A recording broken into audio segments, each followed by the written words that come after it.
Hello and welcome to Miss Hannah Loves Grammar. In this video we'll be concentrating on A Christmas Carol, specifically Stave 1, entitled Marley's Ghost. We're considering what action happens in this stave, what the implications are for the wider novella, and what our takeaways should be as readers upon reading this stave. So the action happens on Christmas Eve, where the weather is cold and foggy. We meet our protagonist, Ebenezer Scrooge, who is totally fixated on money. So much so that he refuses to heat the office for his clerk, Bob Cratchit, who's freezing next door. He gets 4 visitors whilst at work that day. His nephew Fred, who's a very kindly, optimistic man, wishing his uncle a Merry Christmas, 2 charity collectors seeking to help the poor, and a carol singer. Scrooge rudely rejects each visitor and whatever they're hoping to give him in the way of Christmas cheer. As it's Christmas Eve, Bob Cratchit asks for the day off the next day, on Christmas Day. Scrooge reluctantly agrees and seems very put out that Bob might ask for this day off. Bob goes home really excitedly, and Dickens shows us how each of them walk out of their workplace. We get the contrast of Scrooge walking out of his workplace on his way home in a gloomy, everyday, depressive mood. We get the impression that the weather is mirroring the behaviour of Scrooge. The fog is getting thicker, the weather is worsening. When Scrooge gets home, he has to feel his way to the door because the fog is so thick. His door knocker changes to the face of his old business partner, Marley, who we are informed at the start of the novella died 7 years ago. Marley's ghost appears in chains of key and locks, and that seems to be linked to his business life with Scrooge. Marley outright explains that he suffered in death because of his thoughtless attitude to others when he was alive. He now must roam the world on foot in these chains. Marley explains that Scrooge will be visited by 3 ghosts that very night that will teach him how he must change his life to avoid a similar fate. So that is what happens in this stave, but it's really important for us to consider what Dickens does through language across this stave to accentuate what ideas and themes resonate for us as readers. The first key theme is definitely that of solitude and isolation. We meet that in the very nature of Scrooge. The simile solitary as an oyster refers to Scrooge and his outright rejection of the world around him and what they're calling Christmas spirit.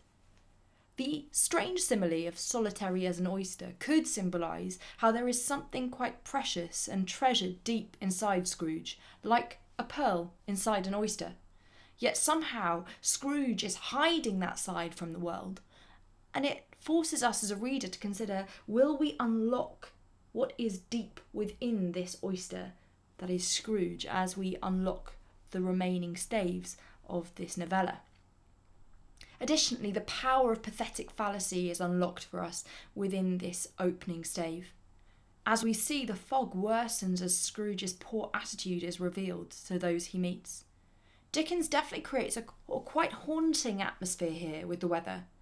The image through the quotation of pouring in at every chink and keyhole, it's as if this fog is unrelenting, and it's mirroring Scrooge's anger through the thickness of this fog that will reach every difficult place.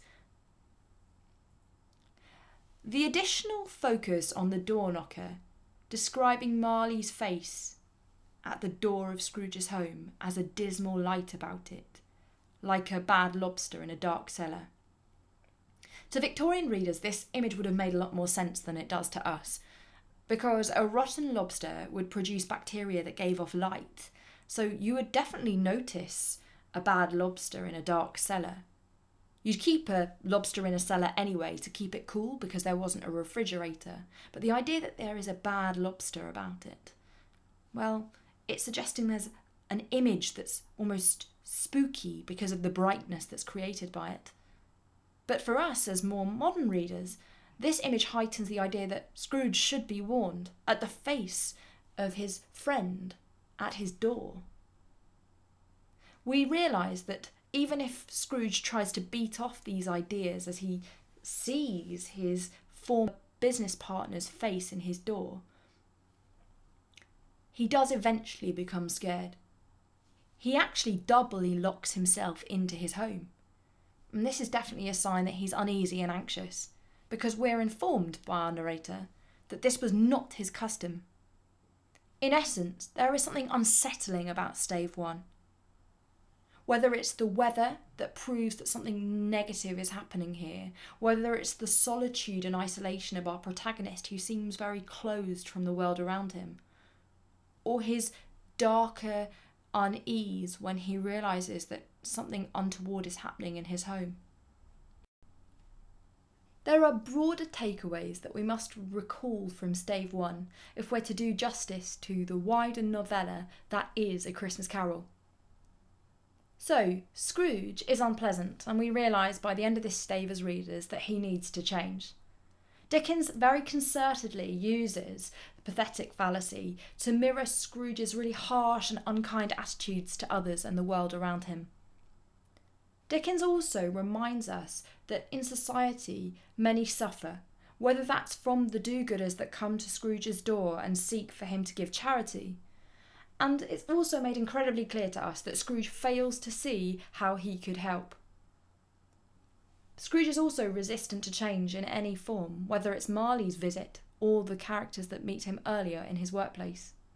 It's clear from this that the rest of the novella is set up. Scrooge will have 3 more visitors that try and open his mind, and it's intriguing for us as readers to see what will happen. Why not subscribe to Miss Hannah Loves Grammar for all things English, literary and grammatical?